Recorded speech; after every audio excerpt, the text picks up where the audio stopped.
Shalom, Lord Christ Israel. This Officer Kodash Debar. We bringing to you the Feast of Purim. This is the closing out of the Feast of Purim. As you know, if for some of you that don't know who we are the ISUBK. We started out of 1 West Harlem, 125th Street, Harlem, New York.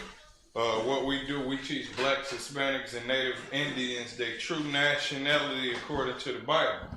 We're not African Americans. We're not Spinks, niggas, coons, whatever you want to call, whatever byword that we was taught in America. We're not Mexicans. We're not Puerto Ricans. We're not Cubans, but we use those terms that people can identify with them. But we really are the children of Israel, the Jews, the Ephraimites, the Asherites. We the 12 tribes of Israel. So as you come into the ISUBK wanting to learn about your nationality, what you do is you learn how to celebrate the Most High the right way, which is certain feast days. And the Feast of Purim is one of those days. All right? So we're going to go over a story, an excellent story about how our women were in the Bible, the certain type of women that we truly had according to the Bible. Y'all probably heard about Jezebel and bad examples, but we about to give you a good example of a sister that represented her race, unlike some of the sisters that's out here right now. And actually, we got sisters just like this in the UPK right now that sacrifice and do their thing for their nation. They do the thing for the black man. They do the thing for the Native Indian man and the Hispanic man. They do their thing. And this sister, she did her thing. We about to go over it. Who got the scripture? Make sure y'all put this in y'all notes because this is something that you want to, have. All right. Esther, chapter 1, verse 1.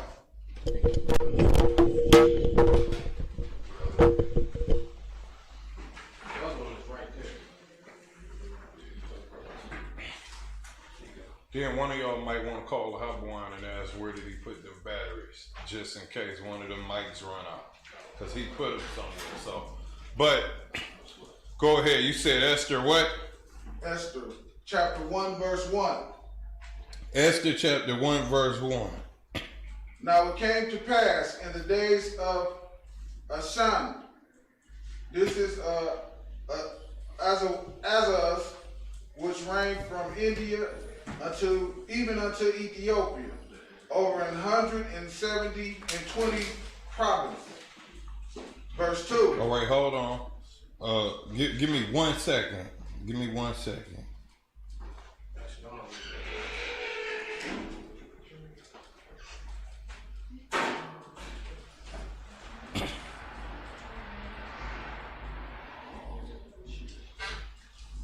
I just want to make sure this sound coming in right on Facebook before we get to going all in.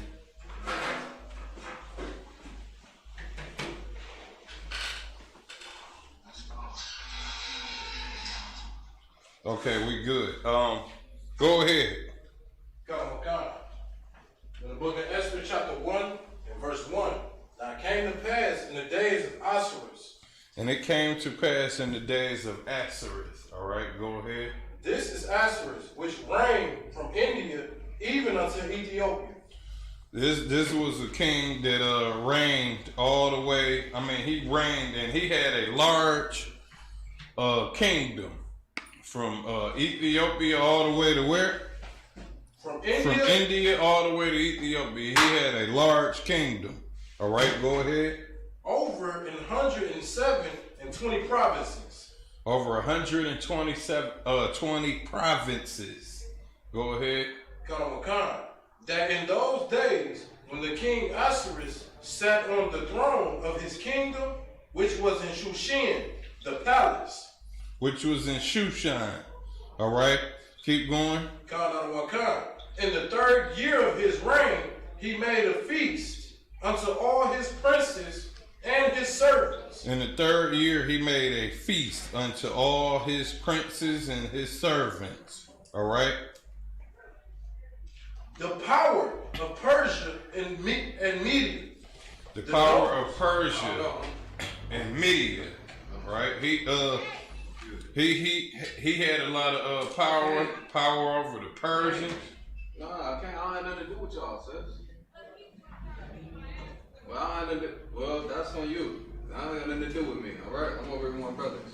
Shalom. Shalom. All right, go ahead. The nobles and the princes of province being before him, when he showed the riches of his glorious kingdom and the honor of his excellent majesty many days, even 180 days. And when these days were expired, the king made a feast unto all the people that were present in Shushan the palace. Both. He had a large kingdom, man, and he getting ready to prepare a feast. He had a large kingdom, and to glory in his power that he got, he gonna prepare a feast and, ball out and do his thing. Go ahead. Both great and small, 7 days in the court of the garden of the king's palace. Go ahead. Come. Esther chapter 1 verse 9. Esther chapter 1 verse 8, selected. And the drinking was according to the law. None did compel, for so the king had appointed to all officers of his house. Hold on, I think you skipped something. Where are you at? Because you just said 1 verse 9. So I skipped down to verse 8. All right, where were you just at, though? I was at verse 5, sir. Yeah, finish that where you had it at. At 5. And when these days were expired, the king made a feast unto all the people that were present in Shushan the palace, both unto great and small, 7 days, in the court of the garden of the king's palace, where were white, green, and blue hangings, fastened with cords of fine linen. He had fine linen and blue drapes and stuff, and green drapes hanging around, silver. Something like all of these movies that y'all see. You might see Troy, or you might see some old school movie and how they had all this stuff decorated. They did this by hand, most of them. They had a lot of artistic, what you call that? What you call that type of person? Architects. Architect, damn near. They had a lot of architects and decorators and designers, and they had this stuff padded out. You see what I'm saying? Go ahead. Come. Rings and pillars of marble. The beds were of gold and silver upon the pavement of red. The what was of, say it again? The beds. The beds were of gold and silver.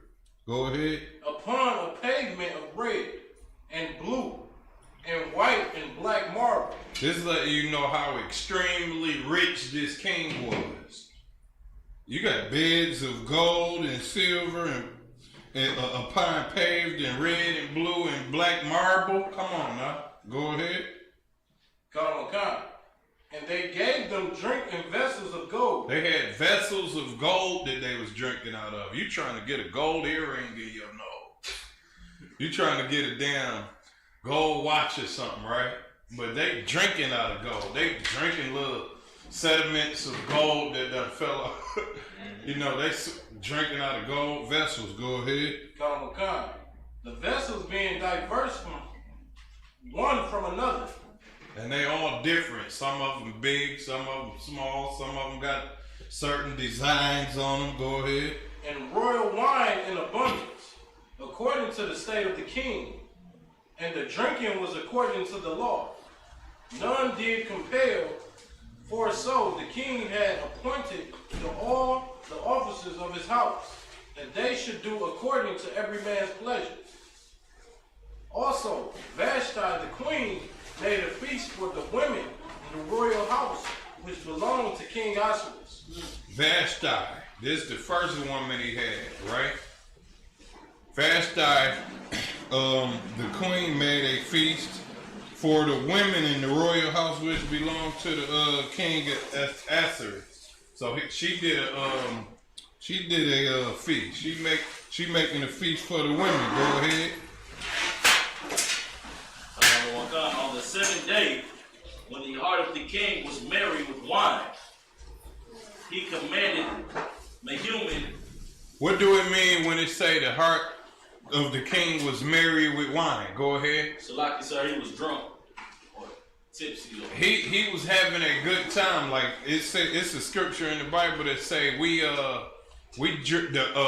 drink make the heart merry. It make us merry. It make us enjoy ourselves. You might have a lot on your mind, but if you get a drink, you're gonna feel pretty good. Not get drunk, but when you having a drink and you having a good time, you easily to make a good decision or have some fun with some people around you. Go ahead. Okay. He commanded Mehuman, Biztha, Harbona, Bigtha, and Hold on, I think you skipped. All right, go ahead. You right. Zethar, and Karsis, the 7 chamberlains that served in the presence of Ahasuerus the king. All right, so a lot of times when you like if you break down, you might want to go back over it to give people a glimpse of what just was happening. So on the 7th day, when his heart was merry with wine, he commanded who? Say those names again. Mehuman, Biztha, Harbona, Bigtha, and Abagtha, Zethar, and Karsis, the 7 chamberlains that served in the presence of Ahasuerus the king. The 7 chamberlains. Somebody get the definition of chamberlain. We want people to understand this story. Go ahead. Give me the real definition out of the book, the internet or the Zondervan Bible Dictionary. Sir, I believe it's a. No, you don't want to go with believe. You always want to pull the definition up. Chamberlain. We want to tell the people what is a chamberlain if they don't know.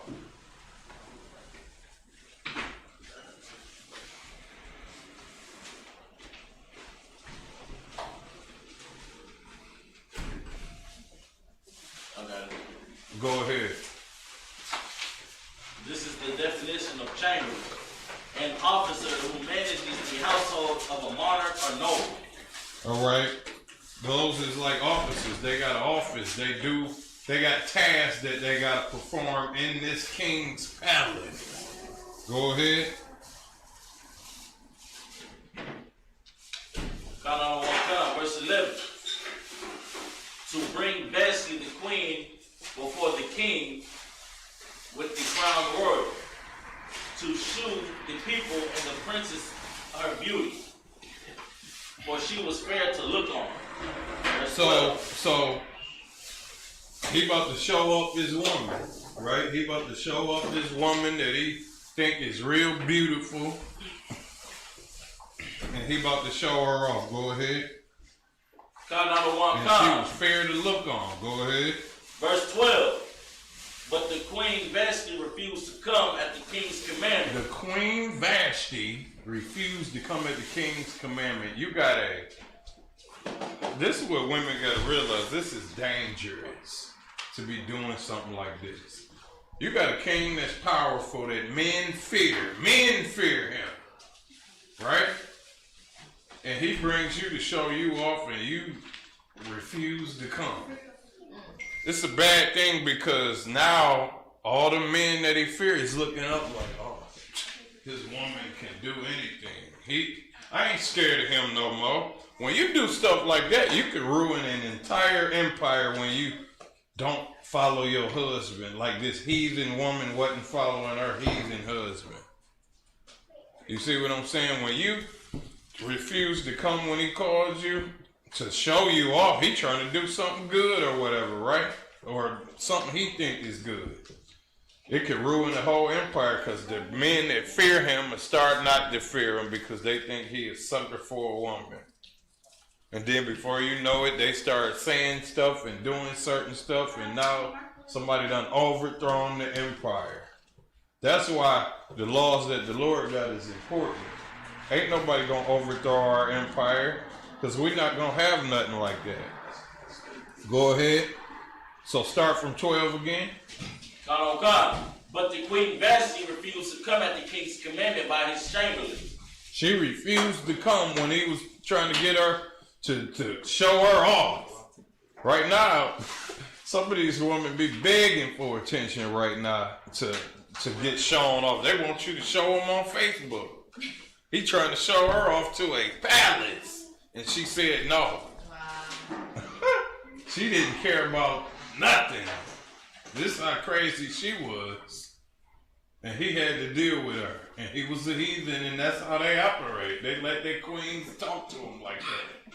They have queens. They have queens, which queen is, we'll talk about the definition of that when the kids ain't around. Go ahead. Come. Therefore the king was very wroth, and his anger burned him. Wroth, he was angry. That's another word that lets you know he was angry, pissed off, whatever you want to call it, right? Go ahead. And his anger burned in him. He started a fire in his chest, and it was not heartburn, it was anger. Go ahead. Verse 13. The king said to the wise men which knew the times, for so was the king's manner toward all that knew the law and judgment. Verse 14. And the next unto him was Karshina, Shathar, Admatha, Tarshish,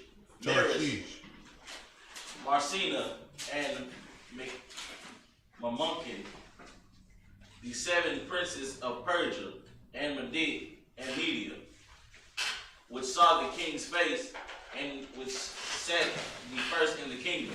This king is ruling over Persia, the Persians, the Medes, and all type of people. He was a powerful king. Go ahead. And they seen his face. Let me tell you how dangerous that is. He ruling over the Persians, which you could look up stories about them, and they glamorize how powerful they were. He was in charge of the Persians, in charge of the Medes, and all of these people in his kingdom, and they seen how his woman played him like, oh, she ain't come. That is embarrassing. She done embarrassed him until his face turned blue in front of all the people. Go ahead.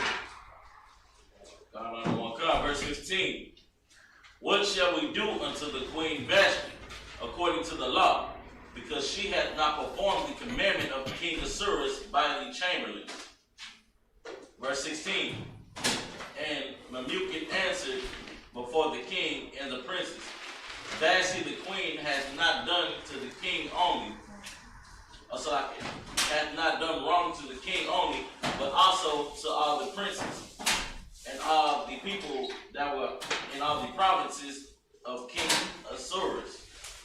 First of all, she ain't just do wrong to the king, she embarrassed the whole kingdom with that. Picture you rolling with somebody, and then y'all fearing him, and then he can't even tell his woman what to do.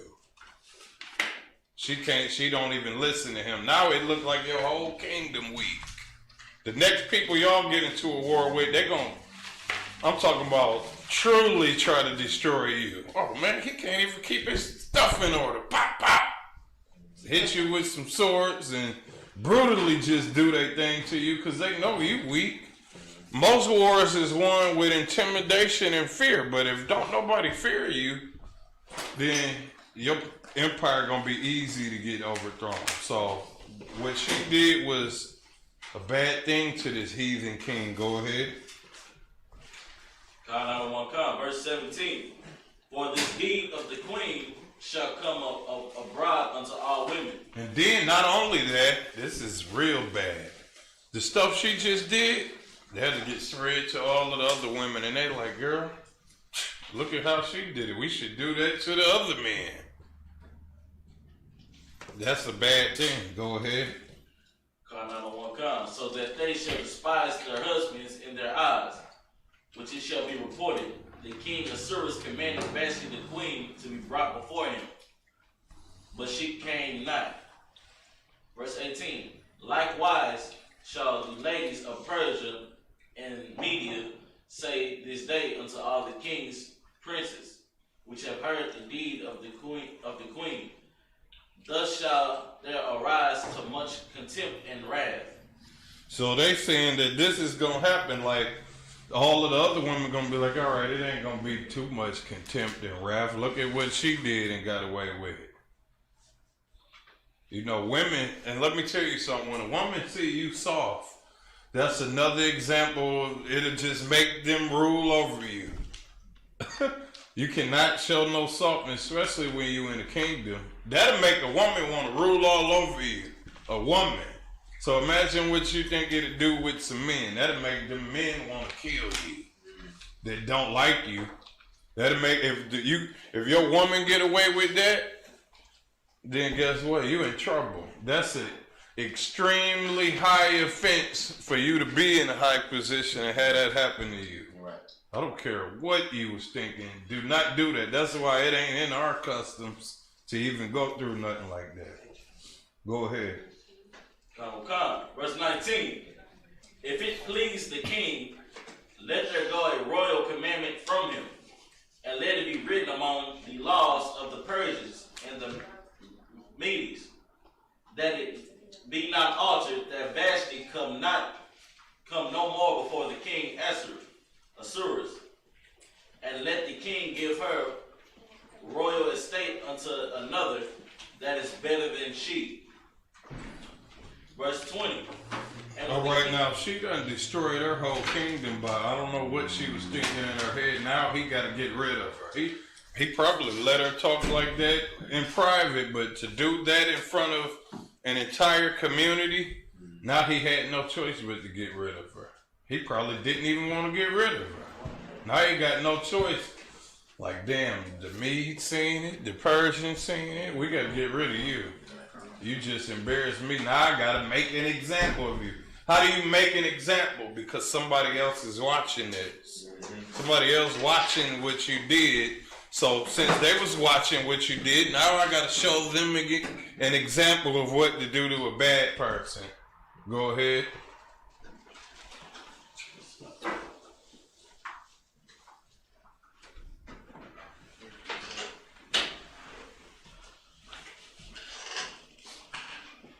Verse 20. And when the king's decree, which he shall make, shall be published throughout his empire, for it is great, and all the wives shall give to their husbands honor. Both shall be great and small. And it says, and when the king's decree which shall make shall be published throughout all his empire, for it is great. All the wives shall give to their husbands honor, both great and small. All right, keep going. Verse 21. And the saying pleased the king and the princes. And the king did according to the word of Memucan. Verse 22. For he sent letters unto all the king's provinces, and to every province according to the writing thereof, and to every people after their language, that every man should bear rule in his own house. He making a law like this. Every man should bear rule in his own house. And this is a heathen. We was already doing that. This is why we shouldn't follow heathens. I ain't saying we was doing that at this time, but if we continued to follow the law, we wouldn't have to make no laws like that because they already made. All right, he just not thinking of this. Every man should have due honor in his own house. That's silly. You see, go ahead.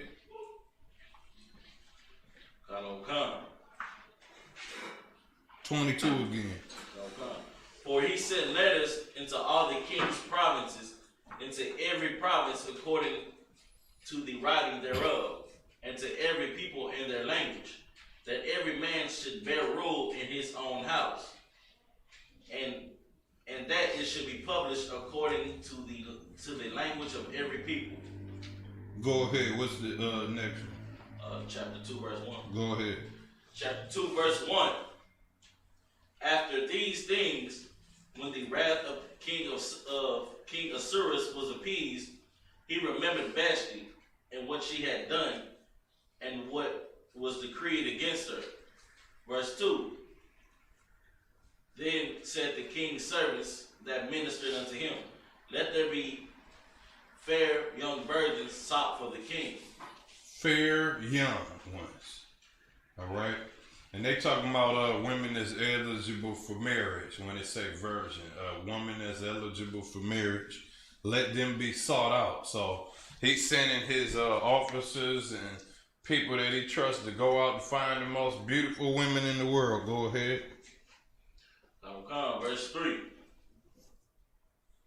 And let the king appoint officers in all the provinces of his kingdom, and they may gather together all the fair young virgins unto Shushan the palace, to the house of the woman, unto custody of Heads the king chamberlain, keeper of the women, and let their things for purification be given them.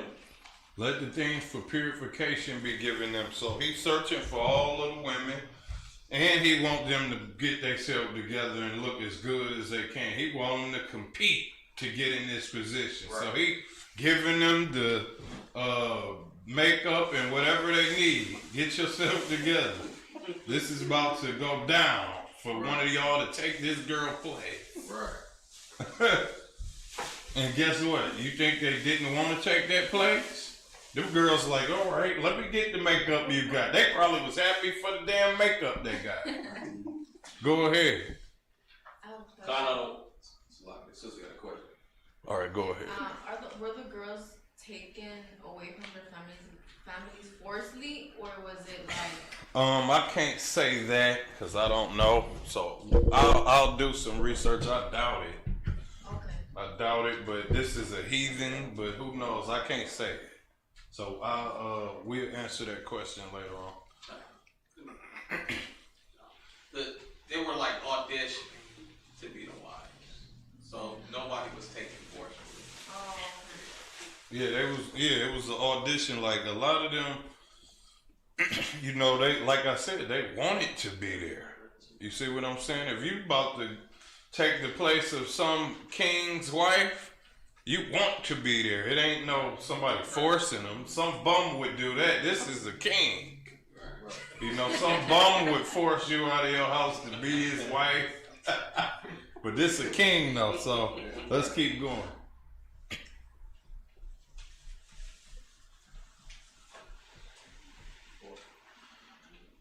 Verse 4. And let the maiden which pleaseth the king be queen instead of Vashti. And the thing pleased the king, and he did so. Verse 5. Now Shushan the palace, there was a certain Jew whose name was Mordecai, the son of Jair, the son of Shemaiah, the son of Kish, a Benjamite. Verse 6. Who had been carried away from Jerusalem with captivity. He had been carried away. Nah. Keep going. He was a Jew, and he was come from the Benjamite line. Like sometimes when you hear Jew in the Bible, it's either talking about Judah, Benjamin, and Levite, or it could be talking about an actual Jew from the tribe of Judah, or it could be talking about the whole Israel. Right. In this context, it's talking about a certain Jew, and it give you his lineage, and it say he was from a Benjamite. One of the fathers was a Benjamite, so it's telling you he a Benjamite. So that's also something y'all want to learn. But keep going. Verse 6. Who had been carried away from Jerusalem with the captivity, which had been carried away with Jeconiah, king of Judah, whom Nebuchadnezzar, the king of Babylon, had carried away. Verse 7, and he brought up Hadassah, that is Esther, his uncle's daughter, for she had neither father nor mother, and the maid was fair and beautiful. So Mordecai brought up Hadassah. And this is real heavy right there. He brought her up because somebody that's weak for women could easily get their empire destroyed. Somebody that's weak for women could get their empire destroyed by a woman. Give not thy strength to women. So he brought up Hadassah for this king. So we could really see what's gonna happen next. I ain't gonna say nothing. Keep going. Okay. Whom Mordecai, when her father and mother were dead, took for his own daughter. Verse 8. So it came to pass, when the king's commandment and his decree was heard, and many maidens were gathered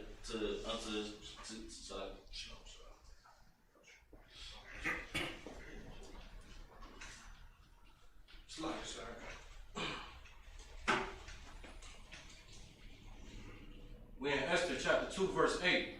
So it came to pass, when the king's commandment and his decree was heard, and when many maidens were gathered together unto Shushan the palace, to the custody of Haggai, that Esther was brought also unto the king's house, to the custody of Haggai, keeper of the women.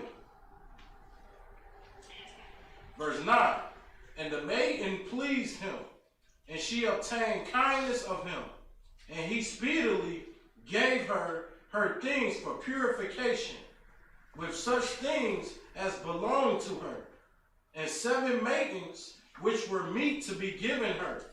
All right, so let me just get some clarification on this one part. Hadassah, I think y'all skipped one. It say he brought up Hadassah, that is Esther. All right. So Hadassah, that is Esther. Hadassah is a name, and I think I heard the general say it when I was watching the class a couple years ago. Hadassah is a name for, like, yeah, somebody that you'll be like, damn, I have some babies right there. Like sometimes a guy see a woman and instantly get to thinking about kids and the future and all type of stuff. He's not even thinking about her no more. He's thinking about kids. Right. That's how bad she is. So that's what she was. That is Esther. Hadassah is Esther. So he brought up Esther. Go ahead. That is Esther, his uncle's daughter, for she had neither father nor mother, and the maid was fair and beautiful. She was fair and beautiful. She was bad. All right? He brought her up. Go ahead.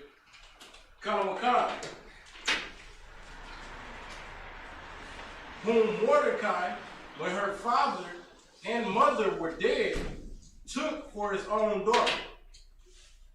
Verse 8. So it came to pass, when the king's commandment and his decree was heard, and when many maidens were gathered together unto Shushan the palace, to the custody of Haggai, that Esther was brought also unto the king's house, to the custody of Haggai, keeper of the women. And the maiden pleased him. The maiden pleased him. This woman pleased this heathen king. Because guess what? When heathens see our women, they the baddest they ever seen. They look at they silly women and put them on commercials and try to make them look cute until they run into a real sister from the hood, dressed up, that's just shocking their little tiny minds. That's what our sisters do. Blow their minds away and have them looking stupid. They blow our mind away and have us looking stupid too, but they really blow some little heathen's mind away. He got some bony woman. He don't even want to have a good marriage with her. She don't even obey him, you know? So she blew his mind. Go ahead. And she obtained kindness of him.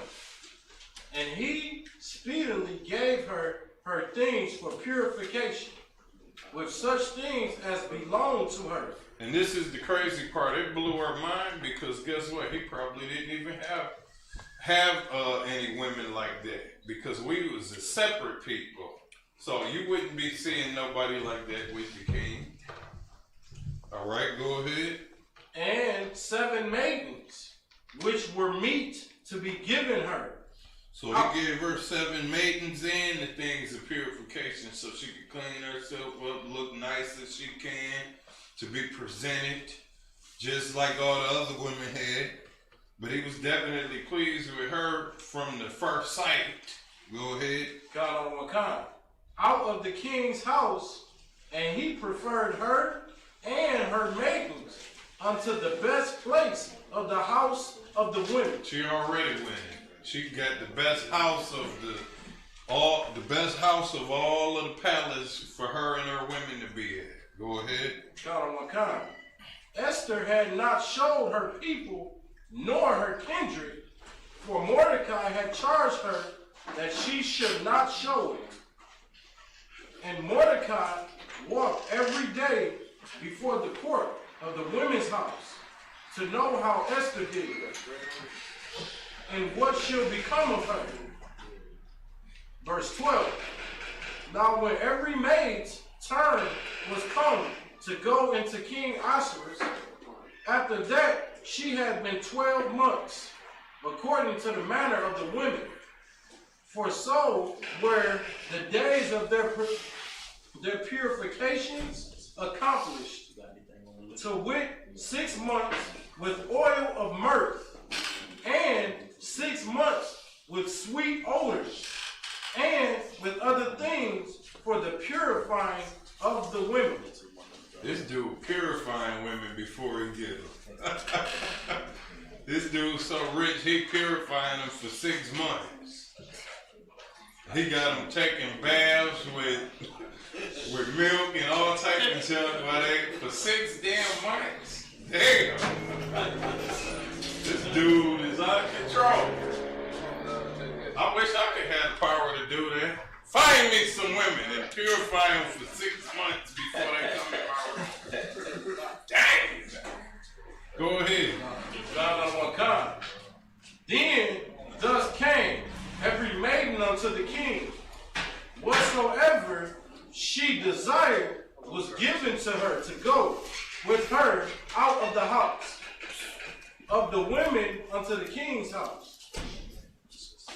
In the evening she went, and on the morrow she returned into the second house of the women, to the custody of Shaggis, the king's chamber, which kept the concubine. She came in unto the king no more, except the king delighted in her, and that she were called by name. Verse 15. Did I miss anything on that? It's pretty much just giving a rundown how she was favored out of all the women that was, you know what I'm saying, the king had a choice of. He favored Esther more. Go ahead. Y'all want to chime in, you can. But go ahead. We're going to stick to the story. Esther chapter 2, verse 15. Now when the turn of Esther, the daughter of Now when the turn of Esther. When the what? Turn of Esther. It's her turn, not Esther. This the Jew. This is the sister, Israelite sister. Go ahead. The daughter of Abihail, the uncle of Mordecai, who had taken her for his daughter, was come to go in unto the king. She required nothing but what Haggai, the king's chamber, the keeper of the women, appointed. And Esther obtained favor in the sight of all them that looked upon her. So Esther was taken unto King Ahasuerus, into his house royal in the 10th month, which is the month of Tebeth, in the 7th year of his reign. And the king loved Esther above all the women, and she obtained grace and favor in his sight more than all the virgins. Now think about this, man. Around this time, like I said, our sisters still have a sweet type of, they got that submissiveness and that sweetness about them. And some heathen can see that and it blows their mind. Because the heathens don't have order. So when they see that on Esther, they like, whoa, this is something different right here.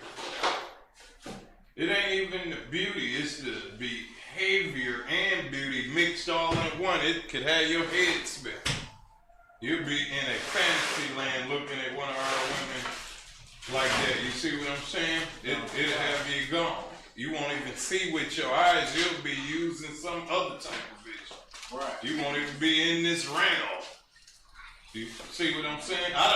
It done happened to me before.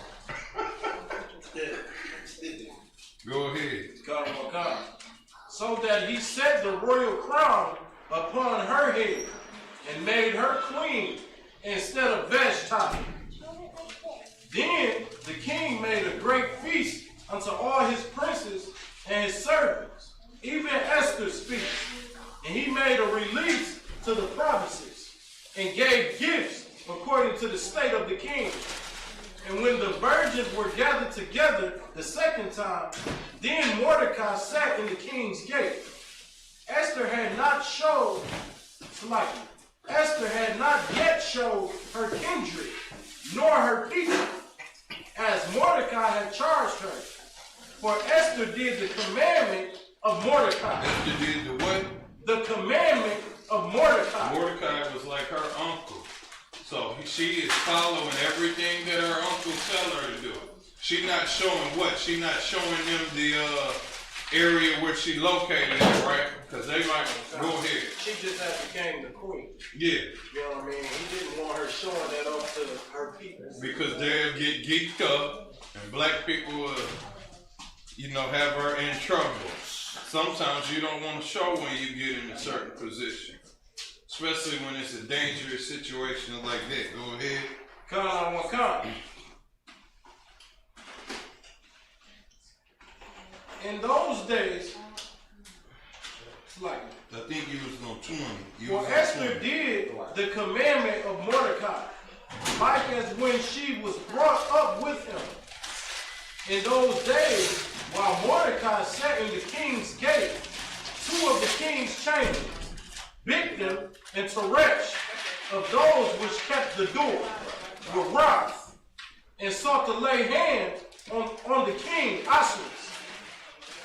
And the thing was known to Mordecai, who told it unto Esther, the queen.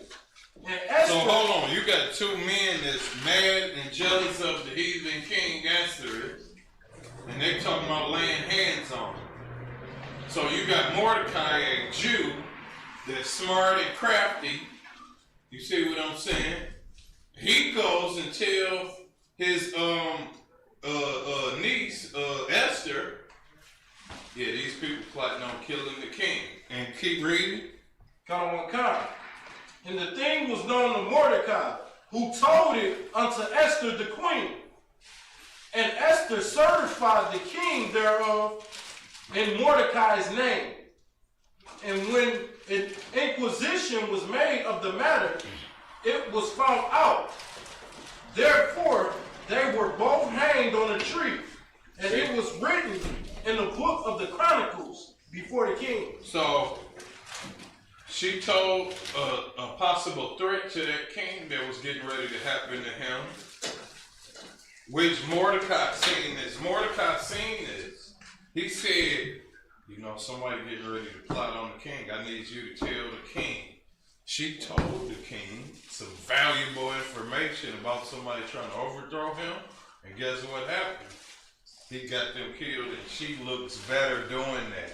She looks better in the eyes of the king. Not only was the woman beautiful, but she saving your life now.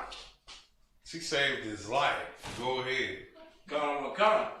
In the book of Esther, chapter 3, and verse 1. After these things did King Ahasuerus promote Haman, the son of Hammedatha, the Agagite, and advanced him, and set his seat above all the princes that were with him. So he brought up another person in charge and set him above, all of the other people. His name was, what was his name again? Hammond. Go ahead. And all the king's servants that were in the king's gate bowed and reverenced Haman, for the king had so commanded concerning him. But Mordecai bowed not.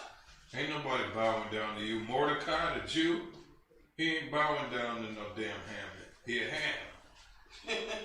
He not bowing down to him. Go ahead. Nor did him reverence. And he ain't reverencing him, because that ain't our custom in Israel. So you can make all these other people bow down. We not doing that. I don't care what's going on. Go ahead. And that's heavy right there, because it don't matter if we was in captivity or not. We're not bowing down to no damn oppressor. What do black people do right now? They go ahead and march and clap and dance while people getting shot. And sing the national anthem because the white man said so. They reverence the national anthem. Mordecai did not do that. And they in captivity. Go ahead. God on Wakanda. Then the king's servants, which were in the king's gate, said unto Mordecai, Why transgresseth thou the king's commandment? Why you transgressing a king's commandment? Who is this king? He a damn king. He's not the Lord. He ain't the Most High. This how sick these people is in the head. They asking him, why is he transgressing some man's commandment? Go ahead. God on Wakanda.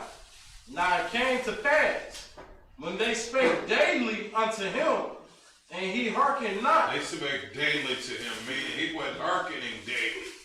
Daily he was like, no, I'm not bowing down. No, I'm not. Daily. Go ahead. And he hearkened not unto them, that they told Haman to see whether Mordecai's matters would stand. For he had told them that he was a Jew.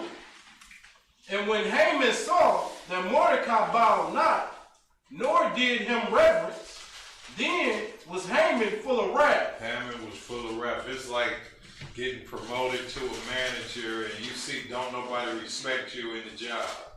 They promoted you, promoted Haman up. He see that everybody, Mordecai don't respect him. Now he mad because everybody not bowing down to him. Go ahead. What verse and chapter? This is Esther chapter 3 verse 5. Everybody, y'all want to read along that way. If Zerach eat one of these pieces of chicken over there, somebody could back him up. In the book of Esther, chapter 3 and verse 6. All Akim Agua got it? All Akim Agua got it? No, go Esther ahead. 3 and Go 6. ahead. Keep going. They just got to catch up. Esther 3 and 6. And he thought scorned to lay hands on Mordecai alone. He talking about laying hands on Mordecai alone. He want to take him in a corner somewhere and fight him. Go ahead. For they had showed him the people of Mordecai. They showed him the people of Mordecai. What do that mean? They showed him how the people of Mordecai behave, how the Jews is. They showed him that none of these people want to bow down to you. These people don't like you. They separate. They don't like you. Go ahead. Wherefore Haman sought to destroy all the Jews that were throughout the whole kingdom of Assyria. Haman sought to destroy all the Jews because Mordecai don't want to bow down to you, and then you got people just like you that don't want to bow down to me. Something wrong with y'all. He thinks something wrong with us because we don't want to bow down to him. You're not feeding me. You ain't clothing me. You ain't the creator of the heaven and earth. This is what happens when you come around heathens and they want you to bow down and follow the national anthem, or then they're going to burn your jerseys up and set your house on fire. That's what happened. Go ahead. Even the people of Mordecai. He want to destroy all of the Israelites. Go ahead. In the first month, that is, the month of Nisan, in the 12th year of King Ahasuerus, they cast Purim, that is, the lots, before Haman from the day to day, and from month to month, in the 12th month, that is, the month of Adar. Verse 8, and Haman said unto King Ahasuerus, there is a certain people scattered abroad, and is dispersed among the people in all the provinces of thy kingdom. And their laws are diverse from all people. Say that again. Say that there is a what? And there is a certain people scattered abroad and dispersed among the people in all the provinces of thy kingdom. And their laws are diverse from all people. Neither keep they the king's laws. So he said there is a certain people that is separate. They don't do what I'm telling them to do. They don't want to bow down to me. I'm nobody to them. Go ahead. Therefore, it is not for the king's profit to suffer them. You know, and that's crazy right there. We don't want to bow down to him because that's the Lord's commandment. So you run into a heathen that want everybody to bow down to him, that think he's somebody. Now, this is almost the same example of when the sister, that woman, the king's wife, when she chose not to come out, it embarrassed him and he had to get rid of her. So when you run into a Hebrew Israelite that ain't gonna bow down to you, it'll embarrass you. But then when you find out that ain't none of us gonna bow down to you, and we'll stand up, now you want to get rid of our whole nation. Because we don't want to bow down to you. So he telling the king, right? He telling on us like a snitch. Go ahead. And if it please the king, let it be written that they may be destroyed. And I will pay 10,000 talents of silver to the hands of those that have the charge of the business. He's trying to put a tag on our head. Go ahead. To bring it unto the king's treasuries. And the king took his ring from his hand and gave it unto Haman, the son of Hammedatha the Agagite, the Jews' enemy. Agagite. What's the Agagite? So-called fake Jew, sir? A fake Jew. Damn. Somebody out there perpetrating that trying to be us?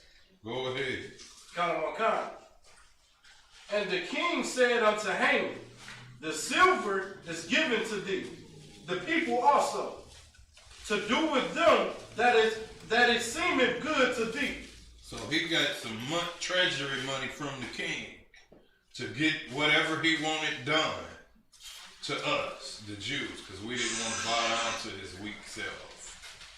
Because we didn't want to celebrate the national anthem. This is what does happen right now. It happens right now. They want us dead because we don't want to stand up for that damn flag.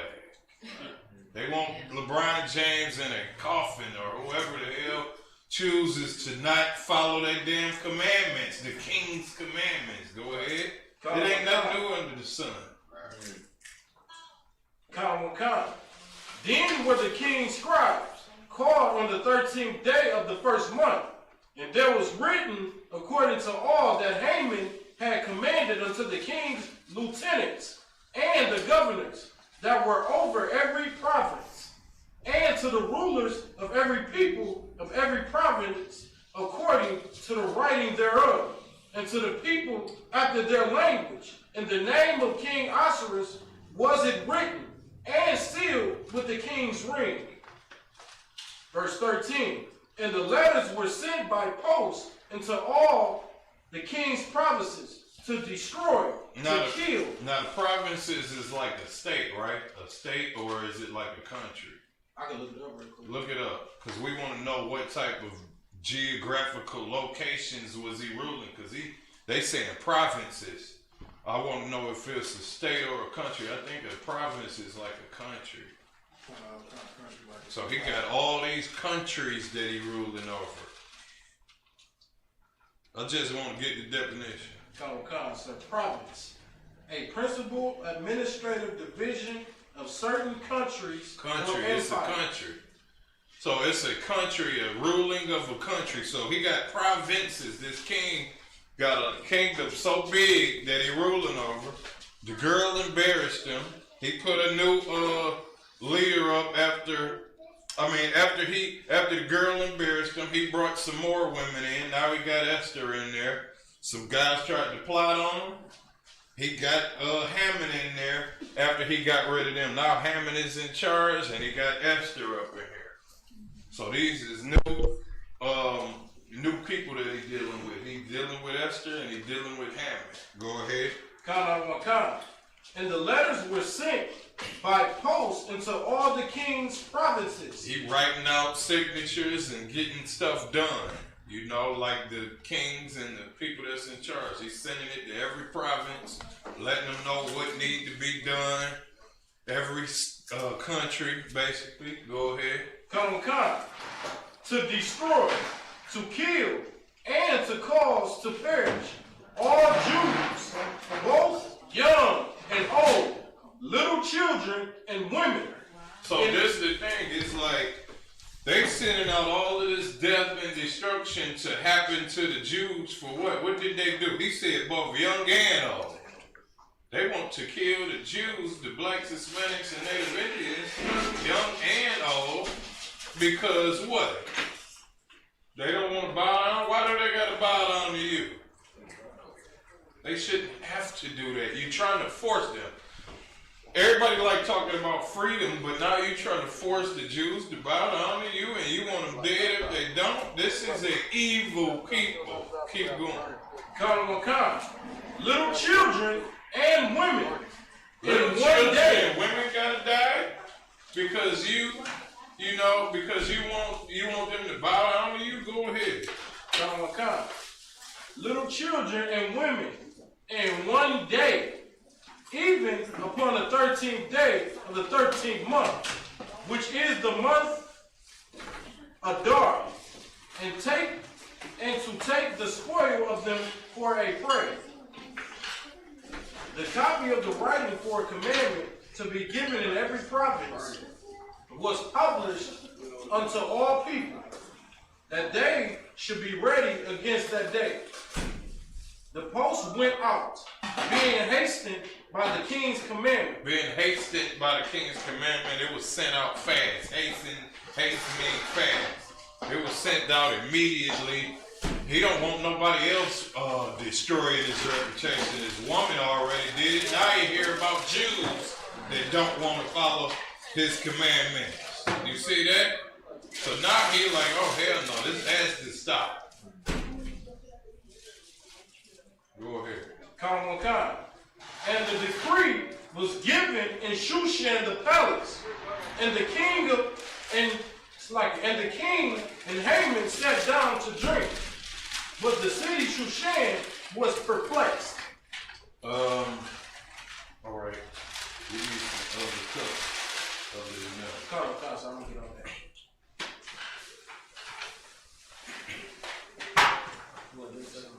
Yeah, but get rid of them red ones. Don't use them at all. Go ahead. Trash them, sir?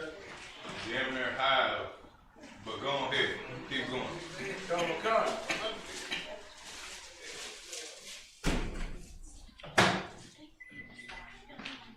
We're in the book of Esther, chapter 4 and verse 1.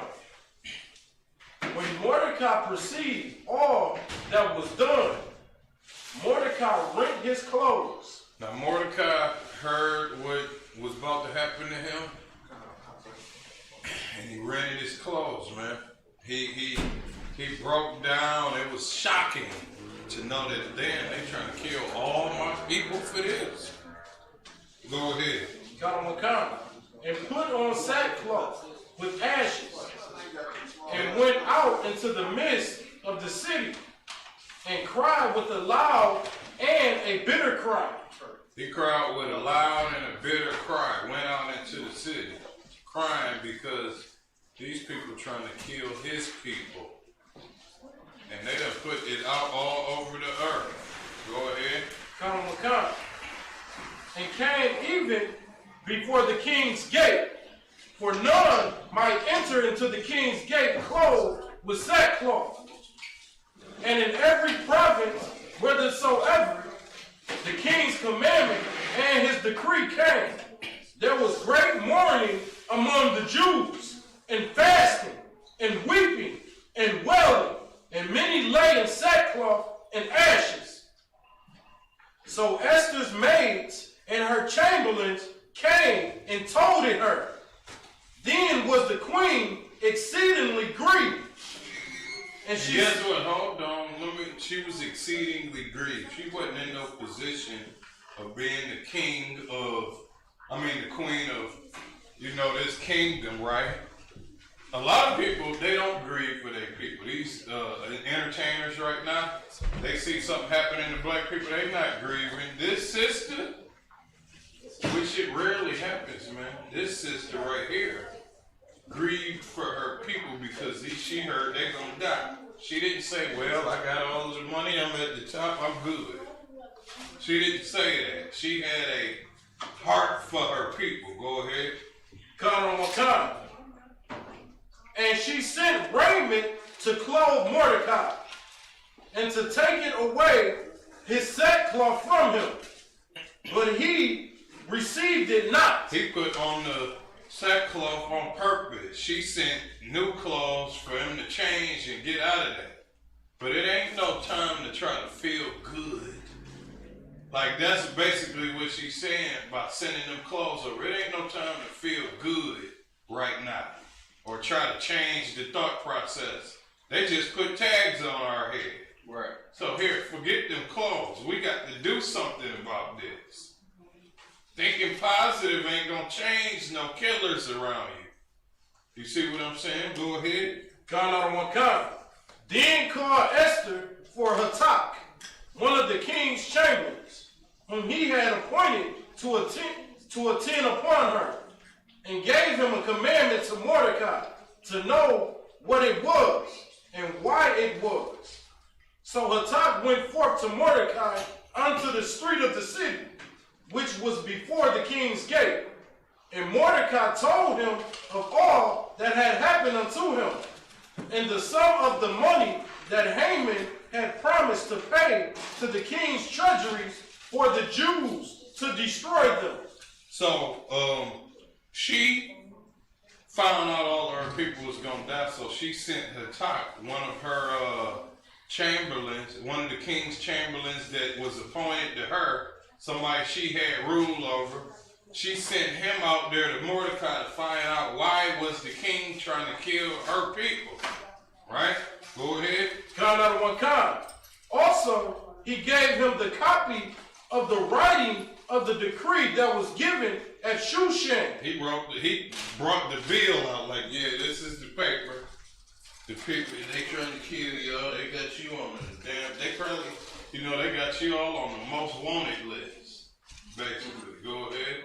Given at Shushan to destroy them, to show it unto Esther, and to declare it unto her, and to charge her that she should go in unto the king, to make supplication unto him, and to make request before him for her people. So now Mordecai wants him, Esther's uncle, want her to go and try to change the king's mind about killing all of the Jews, all the blacks, Hispanics, and Native Indians. All right, go ahead. Come. And Hatak came and told Esther the words of Mordecai. Again, Esther spake unto Hatak and gave him commandment unto Mordecai.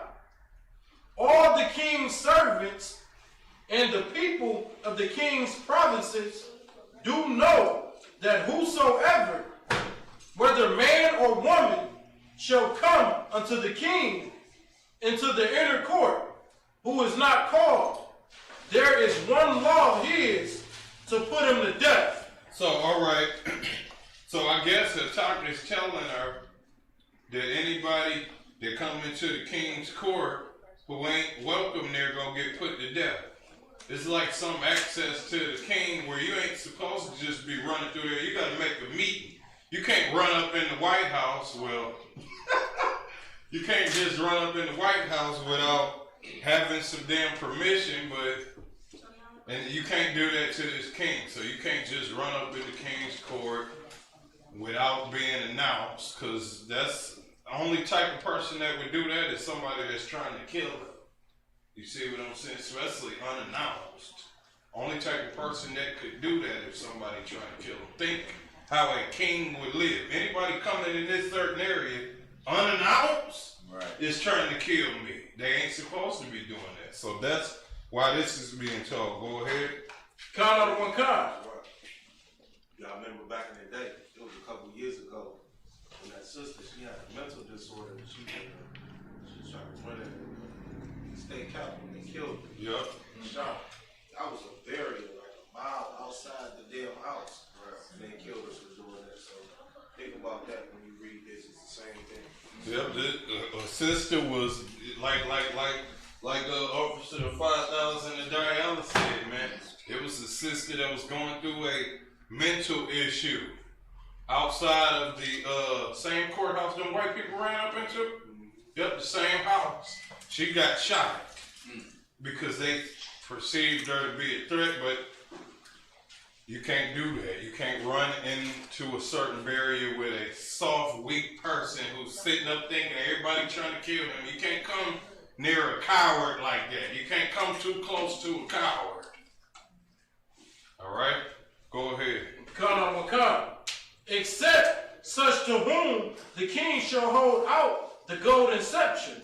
Now the king gonna hold out a golden scepter if he be like, hold on, this person, they cool. He'll hold out a golden scepter. You know who held out the golden scepter? Who can bring me home with it?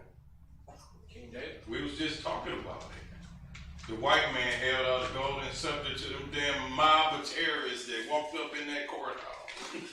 He held out the golden scepter and let them walk in. That's what this king, that's what it's saying that the king did. If he hold out that golden scepter, the person that's walking in the courtroom that could get put to death for walking in that court, the king's court, they could get put to death for doing that. But if he hold the golden scepter out, they good. Well, that's what America did when them damn terrorists ran in that courthouse. Go ahead. God, that he may live. But I have not been called to come in unto the king these 30 days. And they told to Mordecai Esther's words. Now, Esther said she ain't been called to come into the kingdom in 30 days. 30 days she's supposed to come into that court. She's allowed to come over in this certain area. Go ahead. Count on one kind. They told Mordecai Esther's words. They told Mordecai that, you know, Mordecai, she can't come over there into 30 days. Mordecai, go ahead. Count on one kind. Then Mordecai commanded to answer Esther, think not with thyself. This is heavy right here.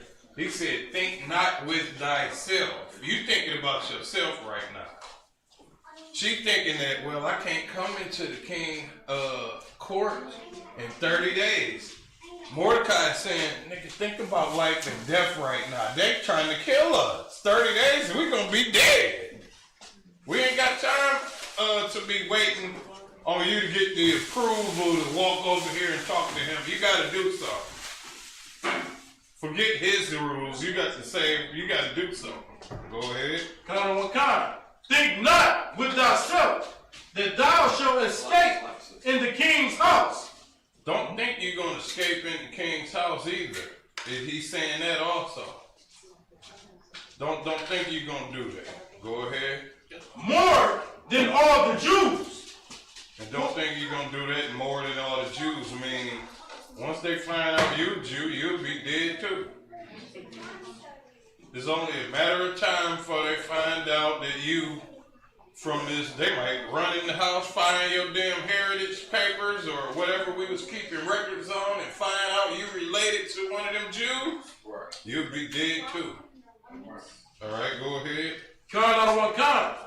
For if thou altogether holdest thy peace at this time, then shall their enlargement and deliverance arise to the Jews from another place.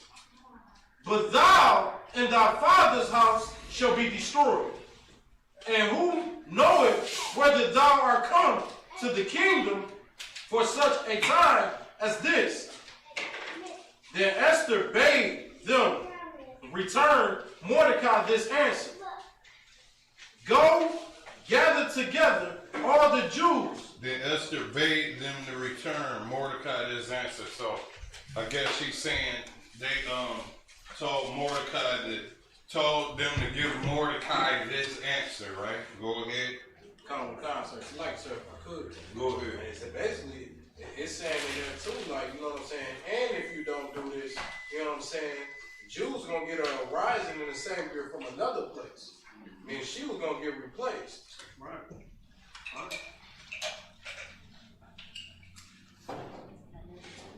Keep going, sir. Go ahead. Go, gather together all the Jews that are present in Shushan, and fast ye for me, and neither eat nor drink 3 days, night or day. You know, and this is heavy too, because it don't matter what you're doing. The way you fight your flesh, you fast. Your flesh is a thing that could have a high possibility of having a demon and Satan all off in it. But if you deny to feed this flesh, then you hurt that demon that's inside of your flesh. You controlling your flesh. Your flesh ain't controlling you like the crackheads that can't stop smoking crack, or the cigarette smokers that can't stop smoking, even though they mind telling them. So they started fasting and denying their flesh and really putting a what do we call that? We call that some denying the flesh, afflicting. They started afflicting themselves to show the Most High. We really need something. We need something to happen out of this. We can't do that. All our people dying. It's time to turn to the Most High. Let's start fasting. We gotta do it. We ain't got no choice. You got no. And guess what? The Lord will do it. You have no choice but to turn into the Lord. We got that happening right now with the coronavirus. You got no choice. You're getting shot up. You got no choice but to start fasting and praying and turning to the Lord. Go ahead. Come. I also and my maidens will fast likewise, and so will I go in unto the king, which is not according to the law. This was a brave thing that she's getting ready to do. She said she's going to go into the king, which is not according to the law. Going to the king at a certain time while he tucked off in his cubby hole, his little fortress where he don't want nobody seeing him. He's so scared. This is a coward. He all tucked off, don't want nobody to walk up on him. Walking through this area, she could die. She knows it's a brave thing. It's a risky thing. She knows that her doing this is real risky. Go ahead. And if I perish, I perish. If I perish, I perish. Hey, but I gotta do what I gotta do for my people. If I perish, I perish. But I have to do this for my people. Let me get some of that see me. See me one time, brother. Yeah, man. If I perish, I perish. Oh, you? What's what? So Mordecai went his way and did according to all that Esther had commanded him. Esther chapter 5, verse 1. Now it came to pass on the third day that Esther put on her royal apparel and stood in the inner court of the king's house. One more time, so Count on one kind. Now it came to pass on the third day that Esther put on her royal apparel. So she knew she had to do this and walk up on this king and do this dangerous death-defying stunt by walking through that court to meet the king, which she wasn't allowed to do. And she put on a good dress. These black women is the bad. I don't know what it is with the sisters right now in the world that's sitting up here acting desperate. You the baddest on the earth. I don't know, man. This sister put that dress on and put that stuff on. She wasn't, and let me get this under control. She not dressing like a prostitute. Right. She probably put some long dress on and did her thing how we always do. She put her flavor on. Go ahead. Count and stood in the inner court of the king's house, over against the king's house. And the king sat upon his royal throne in the royal house, over against the gate of the house. And it was so, when the king saw Esther, the queen, standing in the court. Hold on, where you at? Verse Esther chapter 5 and All verse 2. right, go ahead. Count on one kind. And it was so, when the king saw Esther, the queen, standing in the court, that she obtained favor in his sight. She obtained favor in his sight. His weak self seen her and was like, whoa, forget these laws I got. I made them. Go ahead. And the king held out to Esther the golden scepter. He held out the golden scepter. Go ahead. That was in his hand. So Esther drew near and touched the top of the scepter. She touched the scepter, the death scepter. Touched it. Go ahead. Then said the king unto her, what wilt thou, Queen Esther? And what is thy request? What wilt thou? The Bible is, first of all, the Most High wants you to use the brain that He gave you. When you see what wilt thou, what do you think that means when He walked up on her? He's saying, like, what are you here for? What's going on? Come on, let's stop. Black people got to stop being literal, like you got a broomstick up your behind. You got to use your brain to perceive what's going on. That's what the Lord wants us to do. He gave us a brain. Why won't you think with it? The Lord ain't going to think for you. You got to use your brain to see what the hell going on. What will thou? If I say, what will thou? That means what's going on? What's going on, little sis? Go ahead. It shall be even given thee to the half. Whatever you want, I'll give you half. He over there talking cash junk. Talking cash junk to her. Go ahead. And Esther answered, if it seem good unto the king, let the king and Haman come this day unto the banquet that I have prepared for him. Uh-oh, she said she preparing a banquet. Like these sisters say, sisters walk up on me talking about they about to cook something and prepare something. Man, I might be jumping up and down like yabba dabba do, like them damn circles up under Fred Flintstone leg. All you gonna see is circles. I'm gonna be jumping up and down like, damn, what y'all got going on? She about to prepare something for the king. He happy. This is the mentality that he in.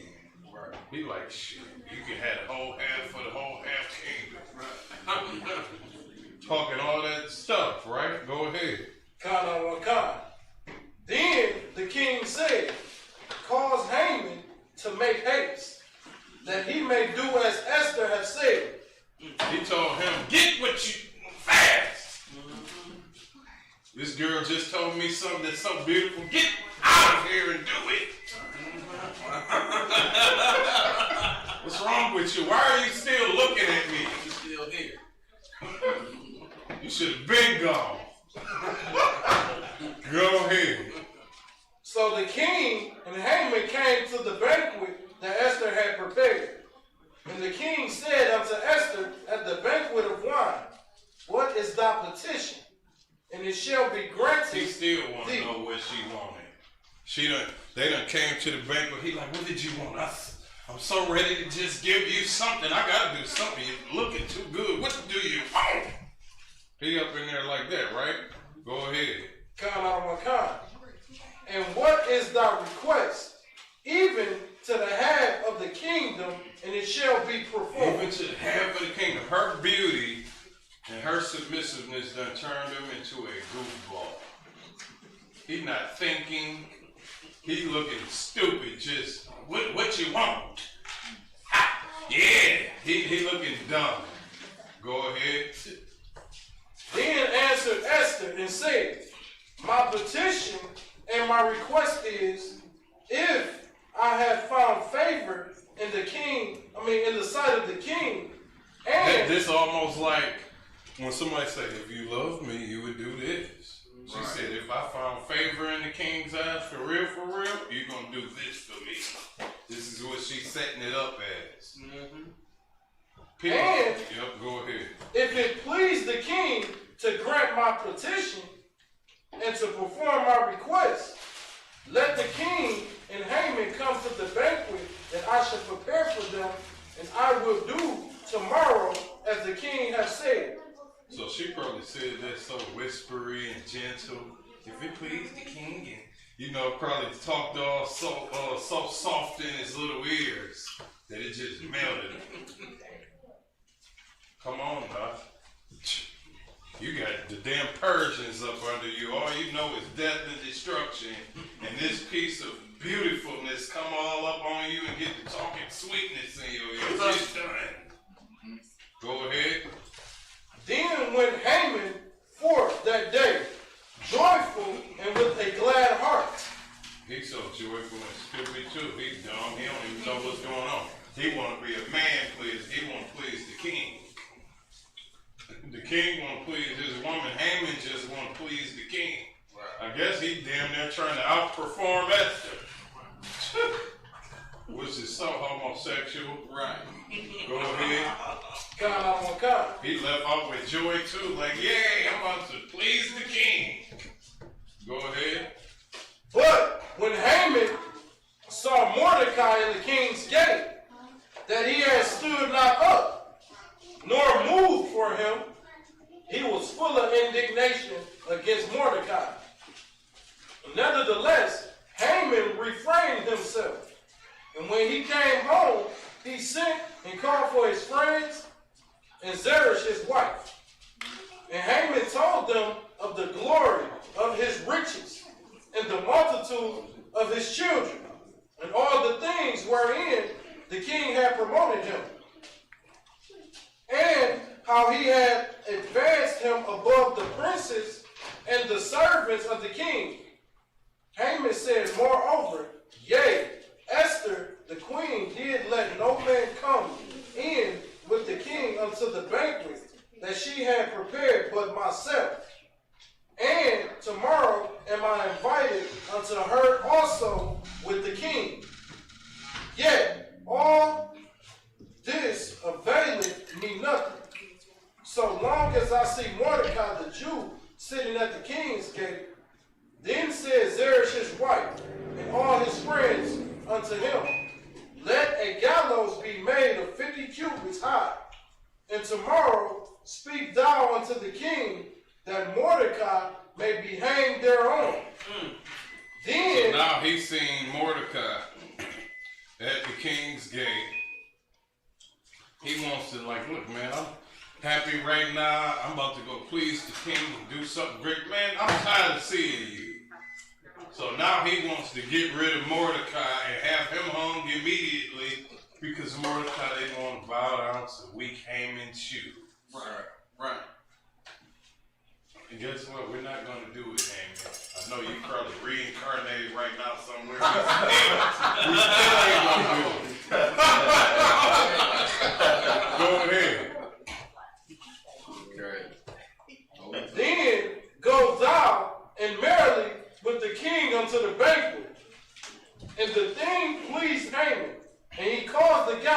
be made. He want to build up some stuff, put some wood up. He want him to be hung up. These niggas ain't no Edomites, is they? Oh shit, that's all they want to do is hang somebody. Go ahead. Con on my con. That sound like a damn Edomite, though. Somebody that want to hang your ass. In the book of Esther, chapter 6, verse 1. On that night could not the king sleep, and he commanded to bring the book of records of the chronicles. And they were read before the king. So the king couldn't sleep because that banquet was about to come up, right? He was just so anxious, like genuine, to go to that banquet that the system prepared. Go ahead. And it was found written that Mordecai had told of Bigthana and Teresh, two of the king's chamberlains, the keepers of the door, who sought to lay hands on King Ahasuerus. And the king said, what honor and dignity have been done to Mordecai for this? Then said the king's servants that ministered unto him, there is nothing done for him. All right, so what is this saying right here? What when he said, what honor and dignity have been done to Mordecai for this? What is he saying? Like, what did Mordecai do for this? No, what was done for Mordecai for notifying the king. Oh yeah, about that. They found out that the king found out that Mordecai was the one that stopped them people from killing the king. Assassination. So now the king is like, all right, what did y'all do for Mordecai that helped me that saved my life? What did you do for him? Go ahead. Come.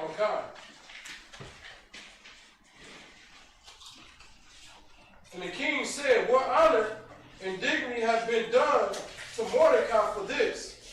Then said the king's servants that ministered unto him, there is nothing done for him.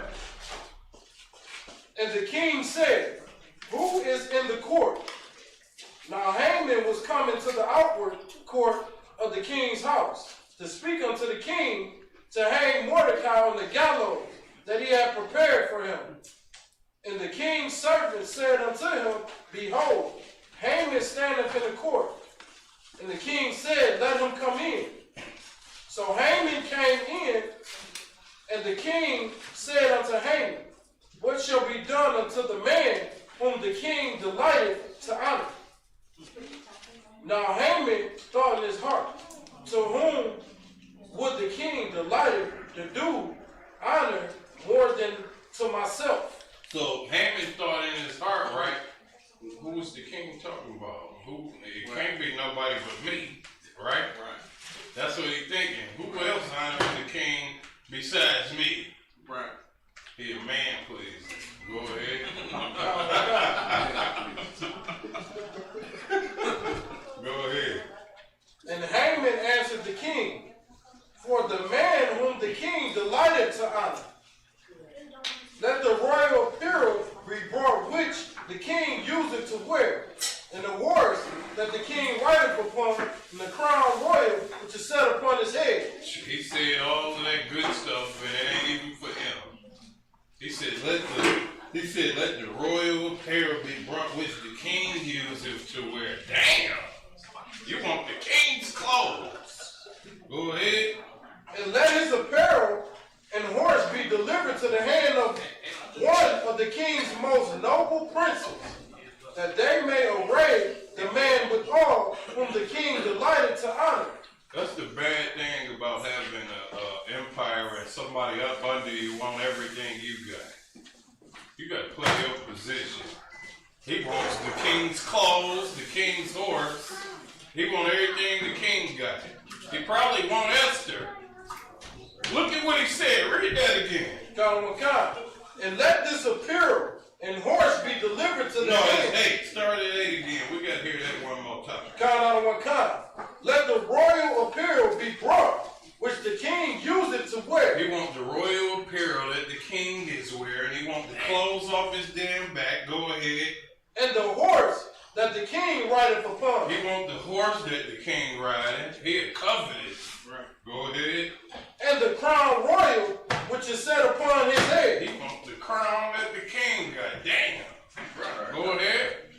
And let this apparel and horse be delivered to the hand of one of the king's most noble princes. He act like he don't know that it ain't him, but he don't know that it ain't him. He said, let it be delivered to one of the most kings. He thinking it's gonna be him. Go ahead. That they may array the man withal, whom the king delighted to honor, and bring him on a horseback through the street of the city, and proclaim before him. Go ahead. Thus shall it be done to the men whom the king delighted to honor. He said, this is what's gonna happen to the man that the king delight to honor. Go ahead. Then the king said to Haman, make haste and take Go the field fast. Go ahead. and the horse, as thou hast said, and do even so to Mordecai the Jew. All right, now hurry up and go fast and take all that stuff we were talking about. Take all that damn flashy stuff we was just talking about and go give it to Mordecai. That's what happened with his sucking self. That nigga, hey, he want the king clothes, they're gonna be worn by Mordecai. Go ahead. To Mordecai the Jew, that sitteth at the king's gate, let nothing fail of all Don't that. fail. Don't give no excuses when you do this. I don't want nothing stupid to happen. Meaning that's damn near like a death sentence when he told him that. Right. If you fail, you're gonna be in deep trouble. Go ahead. Let nothing fail of all that has spoken, that thou hast spoken. He felt like such a servant right there. Such a damn shucking and jiver. That's what he was. He had to go fast to Mordecai and give him that outfit and that horse. Go ahead.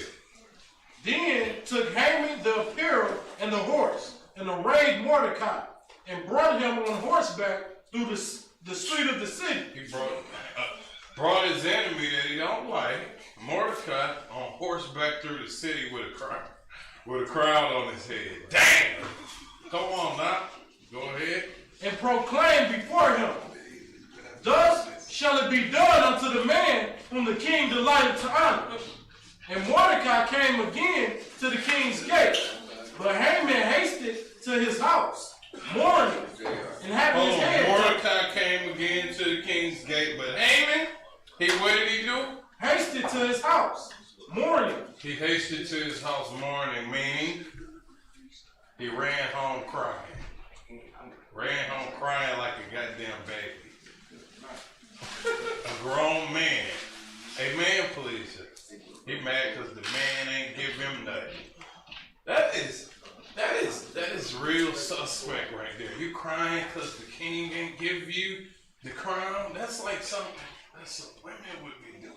Right. That's probably what the women did that didn't get chose when Esther got chose. They ran home crying. Right. And now he doing the same thing. Go ahead. And having his head covered. You said he what? And having his head covered. He had his head covered like it was a woman too. Ran home crying with his head covered. Damn. Go ahead. And Haman told Zeresh his wife and all his friends everything that had been befallen him. He told on himself. He made himself look so sucker when he got home. He told everybody how he was feeling and how he was in his emotions. He gave Mordecai the outfit that I was supposed to be wearing. Don't that sound weak? I hope he didn't go tell his wife that. Go ahead. Then said his wise men and Zeresh his wife unto him, Oh, shoot. Go ahead. if Mordecai be of the seed of the Jews, before whom thou hast begun to fall, thou shalt not prevail against him, but shall surely fall before him. And while they were yet talking with him, came the king's chamberlains and hasted to bring Haman unto the banquet.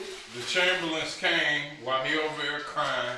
Hey man, hurry up, we gotta get to the banquet while you crying. Come back over here and get some more stuff you could cry about. Basically is what's happening. They not telling them that, but what he don't want to do is walk back in that court around the king and see all this glory that's happening to Mordecai and even be around it. His head's spinning. His head is spinning. Go ahead. Right. And while they were yet talking with him, came the king's chamberlains and hasted to bring Haman unto the banquet that Esther had prepared. In the book of Esther, chapter 7, verse 1. So the king and Haman came to banquet with Esther the queen. And the king said again unto Esther on the second day at the banquet of wine, what is thy petition, Queen Esther? He's still trying to ask Esther, what do you want? He's still trying to ask her that. He ain't thinking about nothing Haman thinking about. Go ahead. Come. And it shall be granted thee. And what is thy request? And it shall be performed. He said, what is your petition and what is your request? Go ahead. Even to the half of the kingdom. He keep talking about the half of the kingdom. Half. That's what niggas trying to do right now. You get half. He trying to give away half. You get half taken from you in this damn captivity. And you don't even want it to happen. He wanted to give up half. You in damn slavery and you can't stand when they take half from you. Because it ain't supposed to be like that. You following a damn heathen.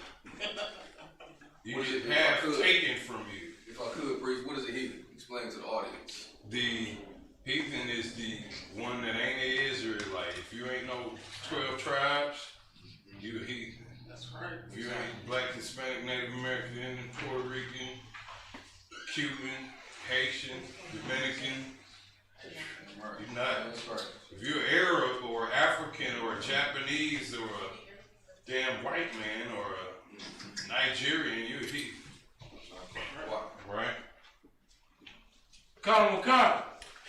Then Esther, the queen, answered and said, if I have found favor in thy sight, O king, and if it please the king, let my life be given me at my petition, and my people at my request. She said, my people at my request. She didn't act like the Jews with some other people. Can you save these people over here? She said, my people. Go ahead. For we are sold, and I and my people. She said, we are sold. We got a tag on our head. Somebody done bought the money to kill us. Go ahead. I and my people to be destroyed. We are to be destroyed. Go ahead. To be slain and to perish. But if we had been sold for bond men and bond women, I had held my tongue. If we was to get sold into captivity, I would have held my tongue. But you talking about killing all of my people. You see what I'm saying? I can't have that. We got to save my people, sir. Right? That's what she's saying. Go ahead. Come. And what is she doing right now? It start with an F. She finessing. Yes. You like, you can sell me. Like, I ain't gonna learn it with that. She finessing him. Y'all talk about finessing. She's stopping a whole king from killing her people. She finessing this fool. Go ahead. Come. Although the enemy could not contravail the king's damage, then the king Ahasuerus answered and said unto Esther the queen, who is he? And where is he that does presume in his heart to do so? Who is he and who in the hell trying to do this to my sweet butterfly? All he thinking about is butterflies looking at her. Who? What? Who did trying to put on this little masculinity. What? Somebody, what? Because now it looked like what? Somebody is trying to damage her in front of you. He got to put on his masculinity now. Or what he think is masculinity. He about to go slaughter somebody. Right, go ahead. Count on one count. And Esther said, the adversary and enemy is the wicked Haman. Damn, she added titles to his ass. Just like they do to us in America. Oh, he's an adversary and he's a wicked person. Haman did it. That's what she did to him. Just like they do to us and call us thugs. She put labels on him so he could get killed. That's the tag she put on him. What was the 2 tags she put on him? Say it again. Count one count. And Esther said, the adversary. That was 1 tag. And enemy. And the enemy is the wicked Haman. Hold on. Wicked was another tag. She put 3 name tags on him while he put money tags on us. She put adversary, wicked, and adversary, wicked, and enemy on him, and that's what's gonna get this man killed. Go ahead. Count one count. Then Haman was afraid before the king and the queen. Haman is looking around like looking stupid, like you about to die, fool. You dead. Go ahead. Count one count. And the king arising from the banquet of wine in his wrath. He rose up from wine and wrath. He ready to scrap now. He off for 1,800 wine. He ready to turn up now from the banquet. She probably gave him the drinks that made him turn up. Right. Sauce. The king gave him that sauce. Go ahead. Count went into the palace garden, and Haman stood up. Hold on, let me just get back on what the sister did. She labeled this man because she cared about her people. The average person that's in a rich place, they don't care about what's going on with these black people that's getting shot. They don't know them. This sister still cares. She cares so much that she labeled him wicked, an adversary, and he, you know that other word. She just destroyed him with the word she put on. Called him adversary, wicked, and enemy. So he thinking like, damn. She put that in his head. Damn, this is my adversary? Damn, he wicked? That's in his head and she's saying it. And she's commanding him to kill her basically when she says that. She using the power that she got. Right. And guess what? The women power is suggestive. She got suggestive power. She's suggesting that this is the dude that needs to get killed. Go ahead. And Haman stood up to make requests for his life to Esther the queen. He stood up talking about, I need to live. You might as well give up. You got this beautiful woman telling this woman worshiper something. He not thinking about you. You just a piece of flesh. Right. Go ahead. Count on one count. For he saw that there was evil determined against him by the king. Then the king returned out of the palace garden into the place of the banquet of wine. And Haman was fallen upon the bed whereon Esther was. He fell on the bed Esther was. Now, you just asked this the problem with him. Keep going. Count on one count. Then said the king, will he force the queen also before me in the house? You try to force yourself up on my woman in my house? Digging himself. Nah, he done already asked the king, yeah, you know, they should have your clothes, your horse, whoever. This is the person. He want the king clothes, horse.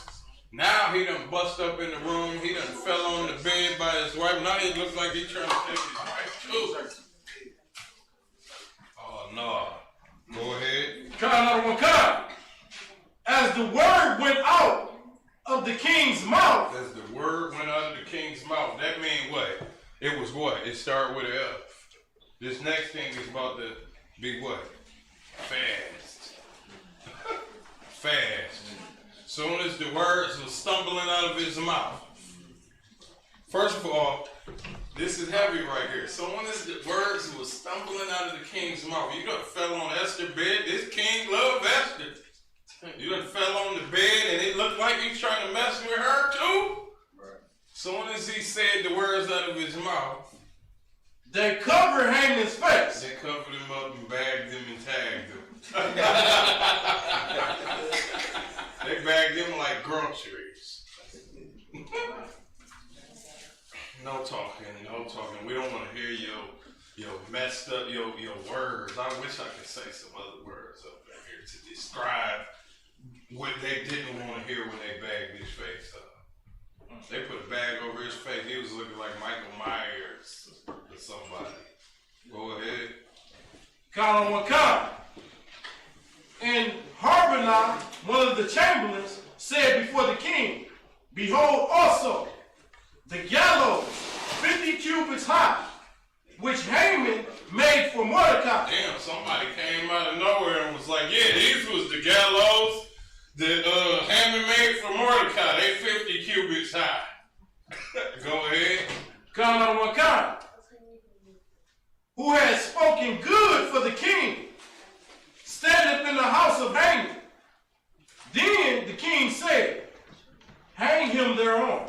The king said, hang him on the damn gallows that he was about to do for Mordecai. You see? So, don't be messing around with black sisters, man. This is a lesson, but this is what this sister, man. This sister did a good service to her people. She didn't forget, no matter how much money she was around. You know, I'm telling you, man, this sister did her thing. This sister is remembered in the Bible for what she did. Go ahead. This sister remembered for what she did. She saved her whole entire kingdom from a man pleaser named Haman that would have did anything to please the king. Whether it's kill a whole bunch of innocent people, innocent blacks, Hispanics, and Native American Indians. She counterattacked that. Right. Go ahead. Count on one count. So they hanged Haman on the gallows that he had prepared for Mordecai. They hang Haman on the gallows, and that's how the Lord works. You come trying to fight us and do something to us, the Lord gonna do what you was trying to do to us to you. Same thing happened in the garden of, not garden, but same thing happened with Egypt. They was killing our firstborn son, and what did the Lord do? Turn around and kill the firstborn son of every Egyptian. What you do to us, you gonna get back. What's that scripture it says? As a man sowed, that shall he reap. You're going to get what you tried to reap to us. This sister, Esther, this is what you want to do. This is what women should learn right here when it comes to us being in captivity. Fight for your nation. Forget the damn money that you got in this nation. This don't mean nothing. Right. Forget that. Right. Fight like this sister did. And what did she do? How did she fight?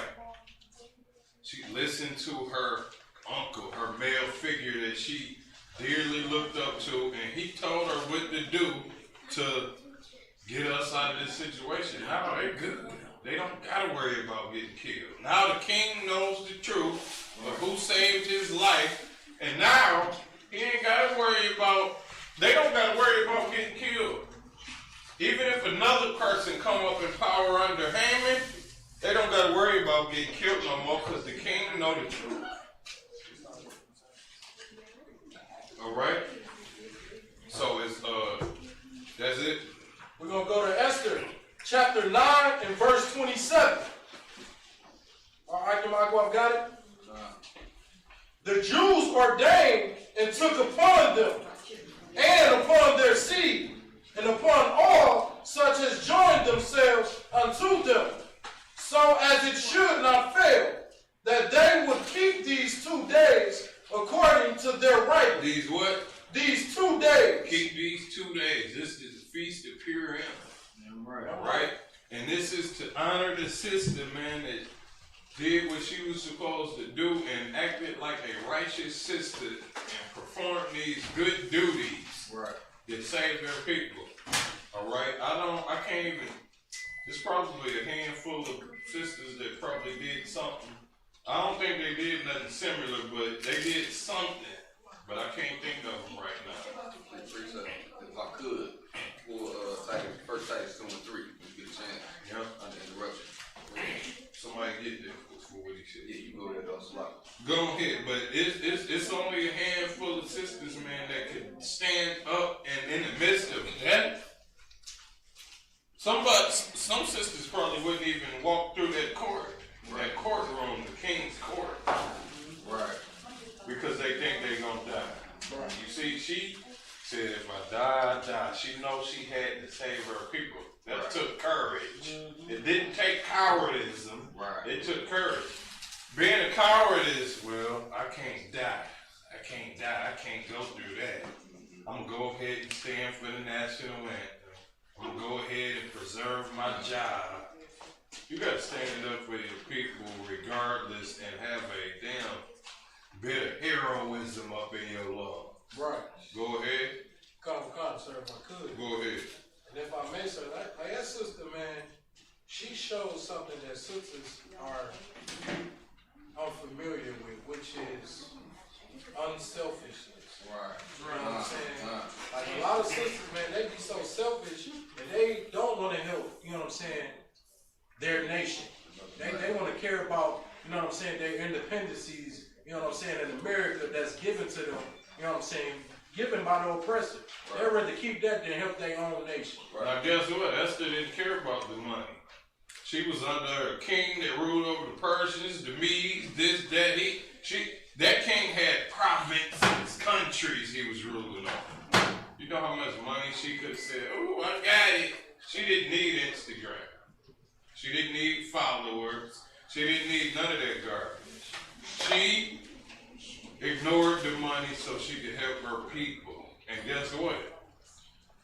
Y'all can do it too. Any sister in the UPK can do it. Sisters right now is doing wonderful, magnificent stuff. While we in captivity, they doing similar stuff to Esther right now in the UPK. It can be done. It is nothing impossible. Let me get the scripture that could go somewhere with that. The Lord's commandment is not grievous.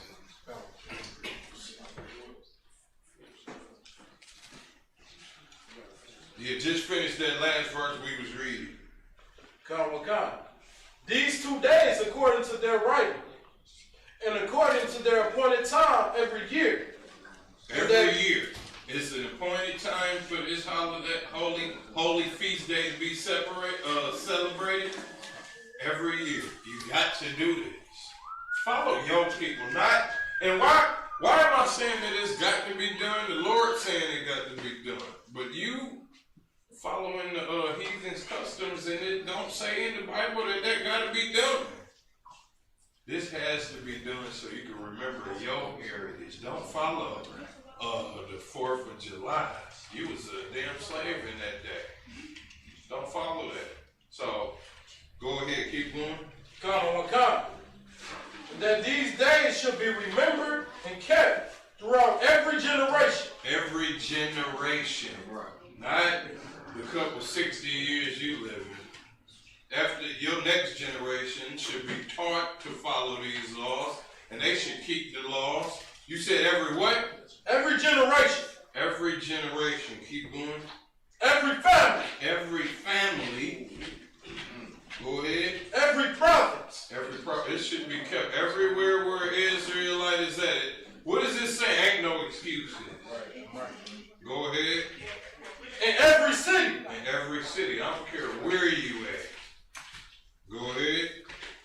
And that these days of Purim should not fail from among the Jews, nor the memorial of them perish from their seed. The memorial, the memory of this spectacular event that happened should not perish from the memory memory of your seed. Right. This shouldn't be under your kids' memory. Right. That's what the Lord telling you. He's telling you, you better teach your kids this so that they don't ever remember it. You see that? He's telling you to do that. Go ahead. That's it, right, sir. It's like. That's what it's like. Yep, so this is what black people gotta do. Y'all gotta teach your children the law so that they don't ever remember it like the Lord just said. Don't make no stupid excuse about, well, my kids, they got their own life. Don't do nothing dumb like that. So we're gonna never forget. Yeah, never forget. Like you never forget, like you try to never forget the 9/11. Never forget what the Lord told you to forget right here. Right. All right. So we're gonna go ahead and end the class. I'm gonna have the brothers Rock do the security announcement.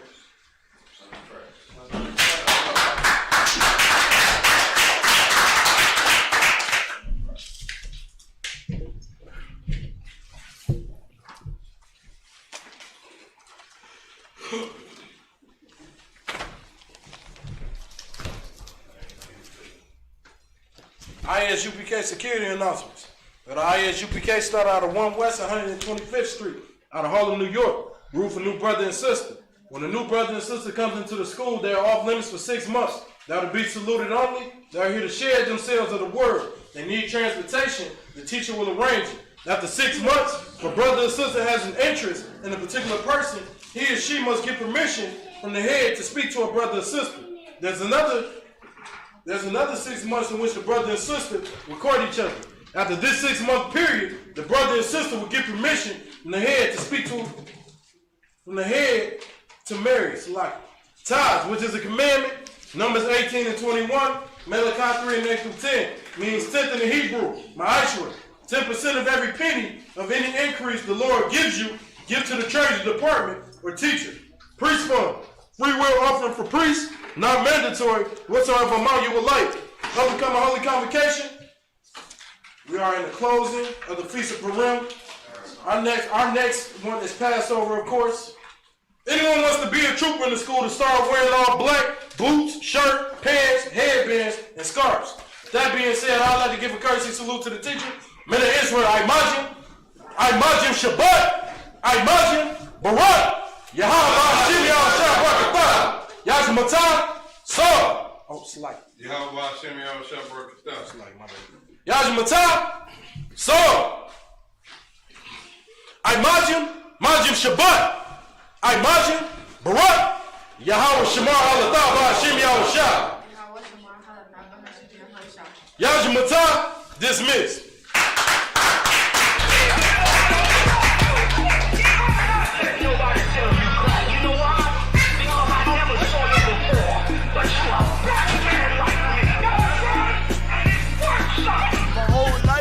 Trying to find something to follow. Had loyalty, every man tried to borrow.